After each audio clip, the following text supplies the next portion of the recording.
Hello again, I'm Greg Levine, and this is the party line for August 12th, 2011, and I'm here today to tell you the story of Little Red Riding Hood and the Big Bad Wolf. No, I'm not actually.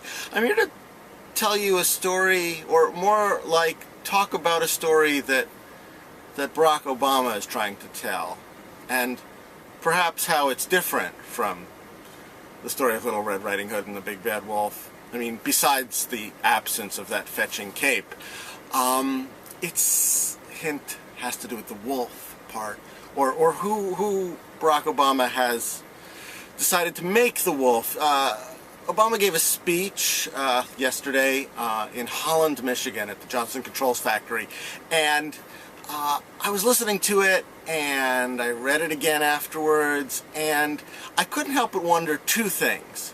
First off, I was wondering if Obama, or his political team at least, had taken a look at an article by Drew Westen that was in last Sunday's New York Times, and I also was wondering if our president had been replaced by Larry the Cable Guy. First, let me talk about Westen. Westen wondered, in the headline, what happened to Obama, and went on at length about the failure in the case of Obama to construct the proper narrative, in words actually that I found pleasingly, shockingly, similar to ones I've been using now for, I don't know, close to 2 years, if not more, about how Obama came out from the very beginning of his administration. Westen paints a picture of the inaugural address where he came out needing to make a very specific kind of speech and failed to make it. He failed to say, and both Westen and I have used the exact same words, he failed to say to America, "I've got your back." And instead, he created the impression, and almost in no uncertain terms communicated, that the backs that he was watching were the backs of Wall Street and the banksters and the corporate elites who, frankly, had helped tank the whole economy in the first place, who had put so many Americans in situations where they felt fearful of losing their jobs, had lost their jobs already, and were in general feeling insecure about their futures. And instead of reassuring the American people, Obama didn't, and bent over backwards actually not to name names, not to point the finger, not to paint a picture of you know, a good guy and a bad guy. And it's this absence of a bad guy that Westen talks about at length, talking about how narratives are the way that humans have evaluated their world since the beginning of time, and any good hero narrative requires a villain, and what's absent from the Obama narrative is this villain, or at least as I see it, the right villain, and the case that he most actively portrays is the absence of being able to name Wall Street, the corporations, the banks, the people who destroyed both the national and personal economies as the villains. And in doing so, as Westen and I both observed, Obama created the space that allowed the Tea Party to flourish. Granted, as I've said before, some of it was manufactured, some of it was stoked by corporate money, but their space was there, and the people's fear was real. And in that space that Obama allowed to be created, it became much easier to create this sort of ready and virulent opposition to anything he might want to do, which is either terrible or convenient, depending on your perspective, depending on the White House's perspective. So Obama gives this speech in Holland, Michigan, at Johnson Controls, and he does sort of kind of go towards naming a villain. Not Wall Street, not the bankers, in fact, not the wealthy. In fact, Ari Shapiro, who is the White House correspondent for NPR, was at the Monday White House appearance where the president gave a speech and actually watched as the teleprompter text was revised to remove terms like very wealthy and corporations when they were talking about in the speech who needs to pay their fair share. It was really quite stunning. Well, not really stunning, because you've seen this happen time and time again, but to actively see it, be removed like that really just painted the perfect picture. So in Holland, Michigan, Obama decided that the villain in this case would be Congress. He went on at length about how there's so much that we could be doing, but Congress is getting in the way. There's so much that he has accomplished, but he did it by going around Congress, which is really convenient now that we're about to go around Congress again with this super Congress. He talked about the time for drawing lines in the sand is now over, which of course is also very convenient when your sands shift as often as the presidents do. But, if I may, as the sands through the hourglass, so are the days of our life. And as time drifts on and nothing continues to get done, the situation doesn't change. And Obama in Holland, Michigan, I guess you get that it's in Michigan, I don't have to keep saying that, saying that it was Congress that stood in his way, that America should get mad at Congress, that, again, he urges people to call Congress and ask them to do something, to basically set it up as the Do-Nothing Congress campaign that Harry Truman ran, successfully 60 years ago, something like that.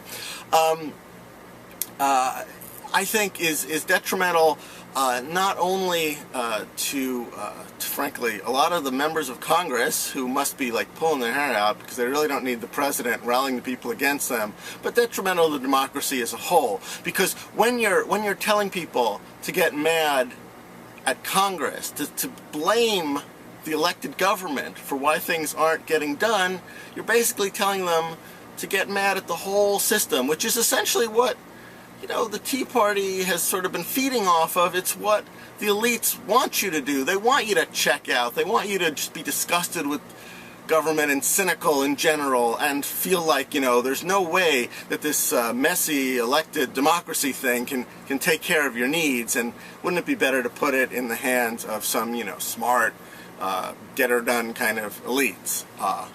And that's where the cable guy thing comes in, because this has been the president's mantra. It was throughout this speech, and he's been using it a lot lately, where he keeps saying, get it done. It's like, I have a proposal, I've talked to these people in Congress, we can do this, just call up Congress and tell them, get it done.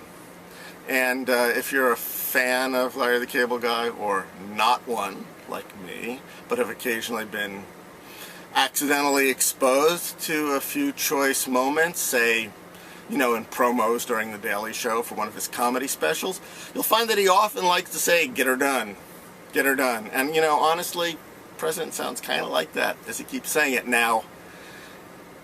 I think the origins of the term get her done have something to do with deflowering a virgin, actually, but it has been generally expanded as a sort of head-nodding approval, like, you don't need me to say okay, just get her done kind of thing. This is what the president has resorted to. We are no longer appealing to the, better angels of our nature. It's no longer talk of hope and change. It's just like, if it weren't for Congress, I have all these things, so hey, Congress, get her done. Basically, fiat government, skip the process. Leadership isn't really the issue here. It's all on the table. If only we didn't have this liberal debating society, as I believe a certain German party once referred to their parliament. And that is extremely disturbing because it doesn't appeal to the better angels of our nature. It appeals to the least common denominator in us. Again, appeals to our frustrations and our fears, and not to any logical, practical, active participation or policy. And that, I think, is terrible. I mean, I was going to say that's the party line right there, but it's not. The party line is that we have this government that has served us, for better or worse, kind of really well, on and off, for a lot of years. And it was this government that built the social safety net, that gave us FDR and his ability to move to the left when he saw how bad things were. And it's that system that will be needed, that we need to call upon to do it again someday, because it's obviously been a decade and now more of taking apart the things that we accomplished from FDR onward. So the real party line is that, well, what happened to Obama, if I may, is possibly nothing. Obama is what Obama is. I actually wrote about this better. Take a read of the article. But what's going to happen, in the end, will have nothing to do with Obama and everything to do with all of us. That, I guess, has to be the party line.